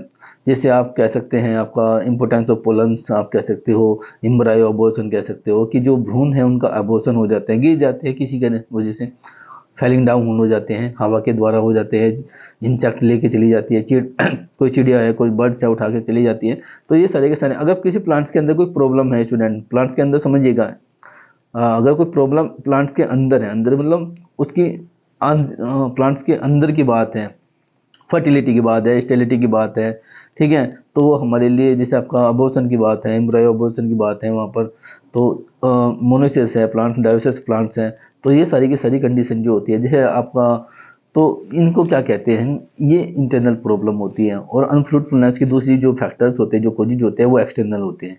एक्सटर्नल कोजेज की बात करें तो प्लांट्स के बाहर की, जैसे क्लाइमेट है, टेम्परेचर है, क्लाइमेट है, टेम्परेचर है, आपने हाईली वाटर दे दिया, पानी ज़्यादा दे दिया आपने प्लांट्स के अंदर, आपने प्रूनिंग ट्रेनिंग ज़्यादा कर ली, उस वजह से ये जो भी कारण होते हैं ये अनफ्रूटफुलनेस के एक्सटर्नल कारण होते हैं। मान लीजिए अगर ये कोई आदमी है, ये कोई प्लांट्स है, ये कोई प्लांट्स है, मान लीजिए कोई ये प्लांट्स हैं, अगर इस प्लांट्स के अंदर प्रॉब्लम है, अंदर मतलब प्लांट्स के अंदर फर्टिलाइजेशन नहीं हो रहा है, वहाँ पर मेल और फीमेल्स दोनों में से एक नहीं है या दोनों में है, या वहाँ पर फर्टिलाइजेशन प्रोसेस कंप्लीट नहीं होता है, तो पौधे के अंदर की अगर प्रॉब्लम है तो वो किसी अनफ्रूटफुलनेस की कंडीशन है। अगर पौधे के बाहर की प्रॉब्लम है, बाहर मतलब क्लाइमेट है, बाहर के अंदर क्लाइमेट है, एटमॉस्फेयर है, टेम्परेचर है, सोयल है, ठीक है, आपने प्रूनिंग ट्रेनिंग ज़्यादा कर दी उस वजह से, तो पौधे के अगर जो बाहर की प्रॉब्लम है वो हमारे लिए वो एक्सटर्नल प्रॉब्लम होती है। देखना, आपने एक नाम सुना होगा, internal affair and external affair. Internal affair का मतलब होता है कि हमारे भारत के अंदर की प्रॉब्लम है, internal affair of India, Bharat के अंदर अगर कोई प्रॉब्लम है तो उसे इंटरनल अफेयर के नाम से जाना जाता है, कोई मामला है। एक्सटर्नल अफेयर का मतलब होता है किसी विदेश में है, यूएसए में है, पाकिस्तान में है, बांग्लादेश में, अमेरिका में, वो एक्सटर्नल अफेयर होता है। इस बात को हमें समझिए। तो इंटरनल का मतलब होता है पौधे के अंदर अगर कोई बात है, अगर कोई प्रॉब्लम है तो उसे अनफ्रूटफुलनेस की कंडीशन यानी कि इंटरनल कोजेज कहते हैं। अगर पौधे के बाहर की अगर कोई प्रॉब्लम है तो उसे एक्सटर्नल कोजेज के नाम से जानते हैं। आशा करता हूँ आप लोगों को ये बात समझ में आ गई होगी। यहाँ पर देख लीजिए, यहाँ पर थोड़ा सा आपको क्लियर हो जाएगा स्टूडेंट्स। अनफ्रूटफुलनेस में आपको देख लीजिए इन्वॉल्व एक्सटर्नल फैक्टर्स ये रही, टेम्परेचर है, रेनफॉल है, विंड है, फॉरेस्ट है, आपका हेलस्टोन है, क्लाउड वेदर है, लाइट इंटेंसिटी है, ये सारे के सारे एक्सटर्नल। ये भी सब डिस्टर्ब वाटर है, आपका न्यूट्रिएंट सप्लाई है, आपके ये सारे के सारे हैं। इंटरनल फैक्टर्स की बात करें तो इंपॉर्टेंस है। इंपॉर्टेंस का मतलब होता है कि वहाँ पर मेल और फीमेल्स तो हैं लेकिन वहाँ पर फर्टिलाइजेशन करने की कैपेसिटी इनके अंदर नहीं है। इनकम्पैटिबिलिटी है। इनकम्पैटिबिलिटी का मतलब मैंने आपको बताया, असंगता है। असंगता का मतलब होता है कि वहाँ पर मेल और फीमेल्स दोनों अब्सेंट हो सकते हैं, ठीक है, इनकम्प्लीट में, ठीक है, ये दोनों प्रेजेंट हो सकते हैं या उनमें से एक अब्सेंट हो सकता है। एबॉर्शन हो सकता है, एम्ब्रायो अबॉर्शन हो सकता है। मान लो वहाँ पर फर्टिलाइजेशन तो हुआ है प्लांट्स में, फ्लावरिंग भी डेवलप हुए, लेकिन वहाँ पर जो भ्रूण था, जो एम्ब्रायो है, वो फैलिंग डाउन होगा, नीचे गिर गया हवा के कारण या किसी के कारण, तो वहाँ पर भी अनफ्रूटफुलनेस की कंडीशन आ सकती है। आशा करता हूँ आप लोगों को ये यहाँ तक समझ में आ गई होगी स्टूडेंट्स। तो एक और होता है हेटेरोस्टाइली। यहाँ से देख लीजिए, हेटेरोस्टाइली में आपको आपके लिए ले आया हूँ, ठीक है, ये लिखा हुआ है हेटेरोस्टाइली। ये हेटेरोस्टाइली पेरिमुला होता है, बट हम बात करने वाले हैं पेरिमुला के बारे में बात नहीं करने वाले हैं, हम बात करने वाले हैं हेटेरोस्टाइली के बारे में। तो स्टूडेंट, हेटेरोस्टाइली का मतलब क्या होता है? हेटेरोस्टाइली का मतलब होता है जब मेल और फीमेल्स जो फ्लावर्स होते हैं उनकी हाइट डिफरेंट होती है, यानी कि मेल और फीमेल की हाइट अलग अलग होती है, और या तो मेल की हाइट ज़्यादा हो जाएगी या फीमेल फ्लावर्स की हाइट ज़्यादा हो जाएगी। तो जब मेल और फीमेल फ्लावर्स की हाइट ज़्यादा हो जाती है या तो उस कंडीशन को हम हेटेरोस्टाइली कहते हैं, ठीक है, इस बात को समझ में आई। यानी कि हेटेरोस्टाइली का मतलब होता है मेल और फीमेल्स की हाइट का डिफरेंट होना। मेल की हाइट फीमेल से ज़्यादा होगी तब भी वहाँ पर फर्टिलाइजेशन प्रोसेस नहीं होगी, फीमेल की हाइट मेल से ज़्यादा होगी तब भी वहाँ पर फर्टिलाइजेशन प्रोसेस कंप्लीट नहीं होगी। उस कंडीशन को हम क्या बोलते हैं? उस कंडीशन को हम हेटेरोस्टाइली बोलते हैं। क्या किसी को कोई दिक्कत है? दिक्कत नहीं होनी चाहिए स्टूडेंट्स, ठीक है, आप लोगों के लिए। हम देखिए यहाँ पर भी देख सकते हैं आप, डिफरेंट लेंथ, जो इंस्ट्रूमेंट्स होते हैं, जो पिस्टल्स होते हैं, उनकी लेंथ अलग अलग होती है, तो उसे हम हेटेरोस्टाइली के नाम से जानते हैं।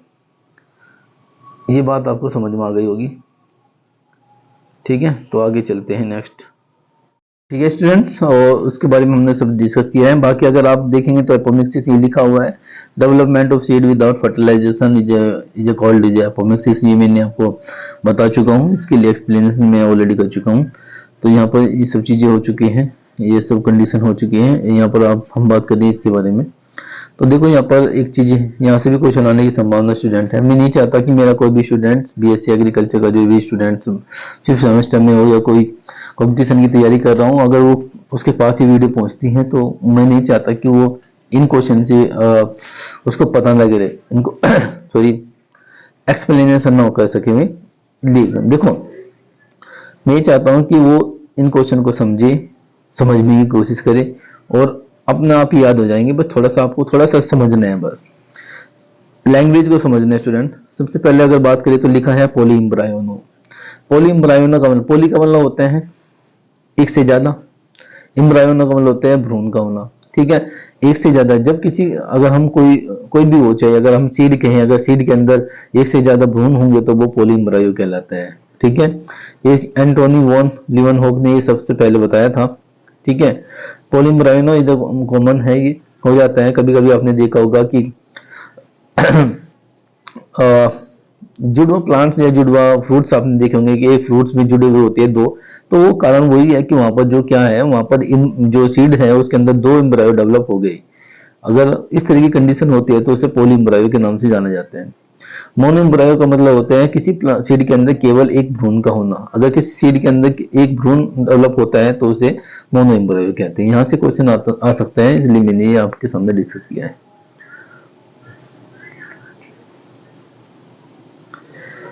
ये सब चीजें मैं डिस्कस कर चुका हूं, मुझे नहीं अब देखो क्वेश्चन हो क्या हो सकते हैं। क्वेश्चन आपसे पूछा जा सकता है कि डाइकोगैमी क्या होता है। डाइकोगैमी आप लिखना चाहो तो लिख लीजिए, मैं यहाँ पर लिखने की कोशिश करता हूँ, लिखता हूँ तो DICHO डाइको GAMY डाइकोगैमी। आप इसको गूगल पे भी सर्च कर सकते हैं, डाइकोगैमी स्पेलिंग बोल दिया DICHO डाइको GAMY डाइकोगैमी। अब डाइकोगैमी क्या होता है, देखो ये जो डिफरेंस होता है, या डाइकोगैमी जो होता है, ये प्लांट्स में, फ्रूट्स में होता है। फ्रूट्स प्लांट्स की अगर बात करिए, कोई भी प्लांट्स हो जहां पर फर्टिलाइजेशन की संभावना होती है, वहां पर डाइकोगैमी का मतलब स्टूडेंट्स होता है कि जब मेल और फीमेल्स अलग अलग टाइम पर मैच्योर होते हैं, ये डिफरेंट टाइम पर क्या होते हैं, मैच्योर होते हैं, परिपक्व होते हैं, उस कंडीशन को हम डाइकोगैमी कहते हैं। डाइकोगैमी एक ऐसी प्रोसेस होती है, एक ऐसी विधि है, प्रोसेस विधि तो नहीं कहेंगे, एक ऐसी प्रक्रिया है जिसमें मेल और फीमेल्स अलग अलग समय पर मैच्योर होते हैं, अलग अलग समय पर परिपक्व होते हैं। उस कंडीशन को हम स्टूडेंट क्या बोलते हैं, डाइकोगैमी बोलते हैं। ये दो प्रकार से होती हैं स्टूडेंट्स, एक तो प्रोटोगाइनस होती है और एक होते हैं प्रोटेंडरी।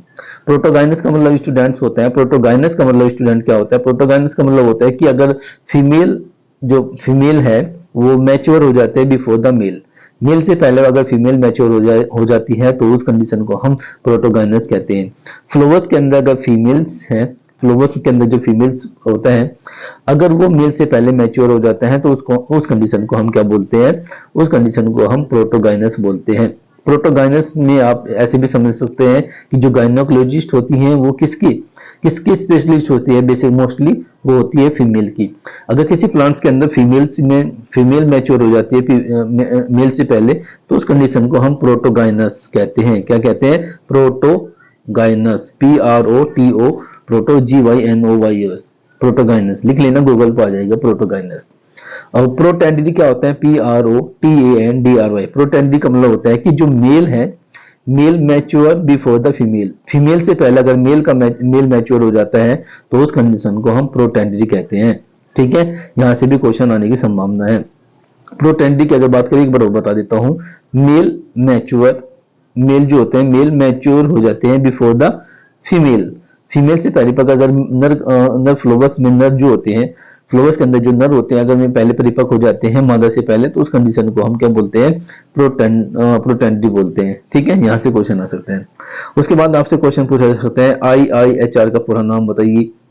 IIHR Indian institute of horticulture से क्वेश्चन पूछा जा सकता है। ये कहां पर है, बेंगलुरु में है, यहाँ से क्वेश्चन आ सकता है। ICR के बारे में पूछ सकते हैं, ICR का फुल नाम बताइए। Indian council of agriculture research है, इसका हेडक्वार्टर कहाँ पर है, न्यू दिल्ली के अंदर है, पुरसभा नई दिल्ली में। उसके बाद स्टूडेंट आपसे IARI के बारे में आ सकते हैं। IARI क्या है, इंडियन एग्रीकल्चर रिसर्च इंस्टीट्यूट है। उसके बाद आपसे C centre arid zone research institute कहाँ पर है, ये आ सकते हैं आपका, है centre arid zone research institute है, ये राजस्थान के अंदर है। ये आपसे क्वेश्चन पूछ सकते हैं, ठीक है। आपसे पूछ सकते हैं आपका सेंटर, हाँ क्लाइमेट्स आपसे पूछ सकते हैं, central temperate agriculture horticulture research institute पूछ सकते हैं। टेम्परेट हॉर्टिकल्चर रिसर्च इंस्टीट्यूट की बात करें तो कहाँ पर है, ये आपका श्रीनगर जम्मू कश्मीर के अंदर है। सेंटर सब ट्रॉपिकल हॉर्टिकल्चर तो अभी मैंने आपको बताया था, लखनऊ के अंदर है। तो ये सारे क्वेश्चन आपसे पूछा जा सकता है स्टूडेंट्स, ठीक है। और जो भी स्टूडेंट जो भी क्वेश्चन है उसके बाद हम आगे डिस्कस करेंगे, ठीक है। तो मुझे तो लगता है कि यहाँ से क्वेश्चन आ सकते हैं आप लोगों से। प्लांट प्रोपगेशन से क्वेश्चन आएंगे स्टूडेंट्स, वहां पर ध्यान दीजिएगा। छोटे छोटे क्वेश्चन आप लोगों से पूछे जा सकते हैं। सिंधु रत्ना नीलम अल्फांसो इनका क्रॉस आ सकता है, मैंगो में पूछा जा सकता है कि भाई सिंधु का रत्ना नीलम का क्रॉस बताइए, रत्ना का बताइए, ठीक है। आपसे अमरपाली का पूछ लेगा, अमरपाली मतलब इस तरह से क्वेश्चन क्रॉस आपसे हाइब्रिड वैरायटी पर भी आ सकते हैं क्वेश्चन। और दो नंबर के क्वेश्चन आने की संभावना क्या है, जो भी आप पढ़ रहे हो, चाहे वो रबर है, रबर में क्यूरिंग अगर आपसे पूछ सकते हैं, क्यूरिंग होती है, टी में भी होती है क्यूरिंग। क्यूरिंग का मतलब होता है रचाई करना, रचाई करना, ठीक है, ड्राई करना, मॉइस्चर को रिमूव करना है, क्यूरिंग कहलाता है, ठीक है। अगर हम लीव्स में से अगर हम मॉइस्चर को रिमूव कर देंगे तो वो क्यूरिंग कहलाता है। टोबैको में भी होते हैं और चाय में भी होते हैं क्यूरिंग। ये क्वेश्चन आपसे पूछे जा सकते हैं स्टूडेंट्स। क्वेश्चन छोटे छोटे क्वेश्चन आप लोगों को ध्यान रखिएगा, वहां से क्वेश्चन आने की संभावना ज्यादा है। देखो यहाँ पर मैंने अभी तक वेरी शॉर्ट क्वेश्चन डिस्कस किए हैं जो 2 नंबर के आएंगे, यानी कि आपके 50 में से 10 नंबर यहाँ पर हो जाएंगे। आपसे और क्या पूछ सकते हैं आपसे हो, तो मुझे लगता है कि मैंने बहुत ही सारे क्वेश्चन यहाँ पर डिस्कस किए। अगर किसी को कोई भी डाउट है क्वेश्चन से संबंधित, सर कि मुझे सर इन क्वेश्चन से आप वीडियो बना दीजिए, इसलिए क्वेश्चन मुझे अच्छे लग रहे हैं, तो आप मुझे मेरे व्हाट्सएप नंबर है, आप मुझे वहाँ पर शेयर कीजिएगा, अपना नाम लिखिएगा, तो मैं क्वेश्चन को वहाँ पर शेयर कर दूंगा आपके पास, उसकी एक वीडियो बना दूंगा, शॉर्ट वीडियो है 10 मिनट की, तो उस पर मैं डिस्कस कर सकता हूँ। बाकी क्वेश्चन तो और हॉर्टिकल्चर्स में क्वेश्चन यही होते हैं स्टूडेंट्स। टेम्परेट्स क्या हो सकता है, टेम्परेट फ्रूट्स किसे बोलते हैं, सब ट्रॉपिकल फ्रूट्स किसे बोलते हैं, ठीक है, ट्रॉपिकल फ्रूट्स किसे बोलते हैं। देखो मैं आपको डिफरेंस समझ आता हूँ। एक होता है ट्रॉपिकल, यहाँ से भी क्वेश्चन है, ट्रॉपिकल फ्रूट्स क्या होते हैं, सब ट्रॉपिकल फ्रूट्स क्या होते हैं, और आपके टेम्परेट फ्रूट्स कौन से होते हैं। टेम्परेट ट्रॉपिकल फ्रूट्स उसे कहते हैं जहां पर ऐसे प्लांट्स जहां पर जिनको टेम्परेचर की आवश्यकता कहाँ क्या होती है, यानी कि जहां पर टेम्परेचर ज्यादा होता है उस कंडीशन को हम क्या बोलते हैं, ट्रॉपिकल फ्रूट्स बोलते हैं। जैसे कि अगर मैं बात करूं ट्रॉपिकल फ्रूट्स की, अगर मैं बात करूं मैंगो है, बनाना है, पपैया है, सब ट्रॉपिकल में आते हैं। यहाँ पर इनको मतलब ऐसे प्लांट्स यानी कि ऐसा एरिया जहां पर टेम्परेचर ज्यादा होता है। सब ट्रॉपिकल ऐसी कंडीशन होती है जहां पर ज्यादा ना तो ज्यादा ना ही कम। टेम्परेट की अगर देखो ट्रॉपिकल्स में आप बेर को भी लिख सकते हैं, राजस्थान में ज्यादा गर्मी होती है, आप ऐसे भी कर सकते हैं, क्योंकि राजस्थान में बेर ज्यादा गर्मी ज्यादा होती है, टेम्परेचर ज्यादा होता है, तो वो ट्रॉपिकल एरिया होता है। सब ट्रॉपिकल एरिया ऐसा एरिया होता है स्टूडेंट जहां पर ना तो टेम्परेचर ज्यादा होता है ना ही कम होता है, उस कंडीशन को हम क्या बोलते हैं, सब ट्रॉपिकल कंडीशन बोलते हैं। टेम्परेट रीजन किसे बोलते हैं, ऐसा एरिया जहां पर टेम्परेचर क्या होता है स्टूडेंट, लो होता है। जैसे आपको जम्मू कश्मीर है, हिमाचल प्रदेश, जम्मू कश्मीर पहाड़ों का जो इलाका है वो टेम्परेट रीजन है। यहाँ से क्वेश्चन आ सकते हैं। क्वेश्चन फिर आप लोगों से ये भी पूछा जा सकता है कि क्लाइमेटिक फ्रूट्स कौन से होते हैं और नॉन क्लाइमेटिक फ्रूट कौन से होते हैं। देखो क्लाइमेट्रिक कहा मैंने, CLEMATRIC, क्लाइमेट्रिक फ्रूट्स की बात करी है। ये 2 तरीके से होते हैं, क्लाइमेटिक फ्रूट्स और non climacteric fruit. On the basis of ripening, ये on the basis of ripening के आधार पर होता है, पकने के आधार पर होता है।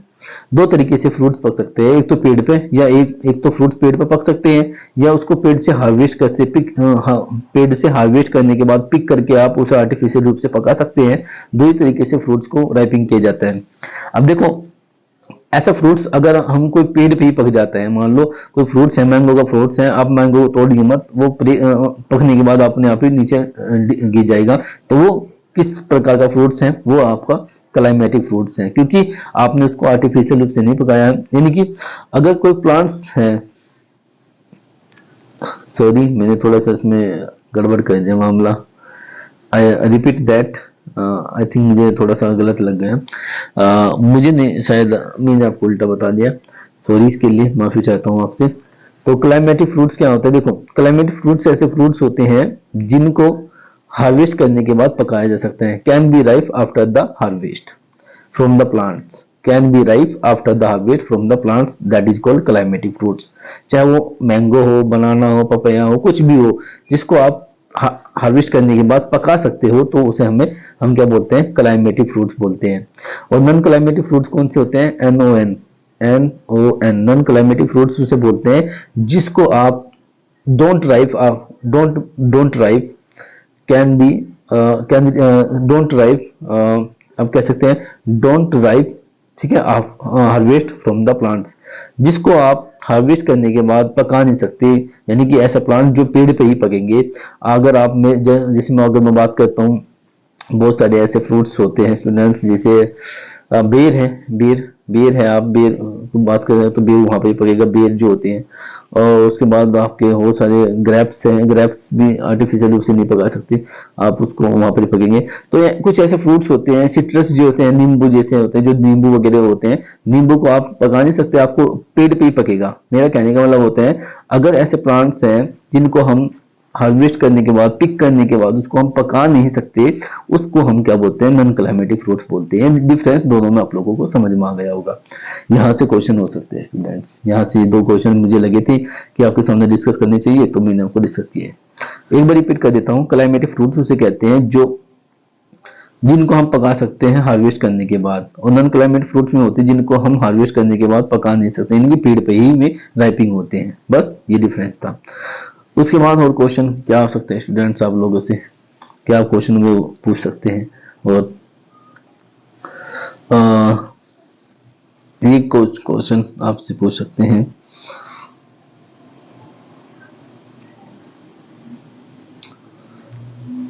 प्रोपेगेशन से क्वेश्चन आएंगे। प्रोपेगेशन जरूर याद कर लेना, सभी का प्रोपेगेशन। और टी में भी कैफीन वगैरह पूछ सकते हैं, कैफीन क्या होता है, थीन क्या होता है, उससे क्वेश्चन आ सकते हैं आपसे, ठीक है। तो ये सभी क्वेश्चन मैंने डिस्कस किया। अगर किसी को फिर भी कोई डाउट क्वेश्चन अगर लगता है, यानी कि कोई क्वेश्चन छूट जाता है, तो मुझे कमेंट बॉक्स में कमेंट करेगा स्टूडेंट्स, तो मैं उसको नेक्स्ट वीडियो में उसको बना दूंगा उसके ऊपर एक वीडियो। अगर आपको हमारा वीडियो अच्छा लगा, आपका हम जो कंटेंट आपको दिखाया, अगर आपको वो अच्छा लगा, हमारी वीडियो अगर आपको पसंद आती है, तो स्टूडेंट तो हमें आप सपोर्ट कीजिए, आप हमारी वीडियो को फुल देखिए। और अगर मुझे लगता है कि अगर आप फंडामेंटल ऑफ हॉर्टिकल्चर या आपको production technology of fruits crop जो है, उसमें से 2-2 नंबर के क्वेश्चन मुझे नहीं लगता कि इससे बाहर आएंगे जो मैंने अभी आज डिस्कस किया है।